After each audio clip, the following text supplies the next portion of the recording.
Social democratic party of India Bantwal ಪುರಸಭಾ ಸಮಿತಿ ವತಿಯಿಂದ ಅನಿಲ ಬೆಲೆ ಏರಿಕೆಯನ್ನ ತಕ್ಷಣ ಹಿಂಪಡೆಯಿರಿ ಎಂಬ ಬೇಡಿಕೆಯೊಂದಿಗೆ ಬಿಸಿ ರೋಡ್ನ ಕೈಕಂಬ ಜಂಕ್ಷನ್ನಲ್ಲಿ ಒಲೆಯನ್ನ ಹಾಕಿ ಚಾ ಮಾಡಿ ಎಲ್ಲರಿಗೂ ವಿತರಿಸುವ ಮೂಲಕ ಕೇಂದ್ರ ಸರ್ಕಾರದ ವಿರುದ್ಧ ಆಕ್ರೋಶ ವ್ಯಕ್ತಪಡಿಸಿ ಪ್ರತಿಭಟನೆ ನಡೆಸಿದರು।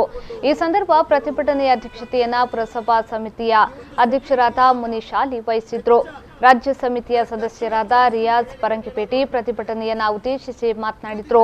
ಜಿಲ್ಲಾ ಉಪಾಧ್ಯಕ್ಷರಾದ ಶಾಹುಲ್ ಎಸ್ಎಚ್, ಬಂಟ್ವಾಳ ವಿಧಾನಸಭಾ ಕ್ಷೇತ್ರ ಅಧ್ಯಕ್ಷರಾದ ಯೂಸುಫ್ ಅಲಡ್ಕ, ಬಂಟ್ವಾಳ ಪುರಸಭೆಯ ಸದಸ್ಯರಾದ ಇದ್ರೀಸ್ ಪಿಜಿ, ವಿಧಾನಸಭಾ ಕ್ಷೇತ್ರ ಸಮಿತಿಯ ಸದಸ್ಯ ಅಕ್ಬರ್ ಅಲಿ ಮೊದಲಾದವರು ಭಾಗವಹಿಸಿದ್ರು। ಹಿಟ್ಲರ್ ಅನ್ನುವಂತಹ ಆ ಒಂದು ಸಾಮ್ರಾಜ್ಯಶಾಹಿ ಸರ್ವಾಧಿಕಾರಿ ಧೋರಣೆ ಇರತಕ್ಕಂತಹ ಆ ಒಂದು ಅಧಿಕಾರಿ ಆ ಸಂದರ್ಭದಲ್ಲಿ ಯಾವ ನಿಲುವುಗಳನ್ನ ತಾಳ್ತಾ ಇದ್ರು ಅದೇ ನಿಲುವುಗಳನ್ನಾಗಿರ್ತದೆ ಇವತ್ತು ನರೇಂದ್ರ ಮೋದಿ ಅವರು ತಾಳ್ತಾ ಇರುವಂತದ್ದು।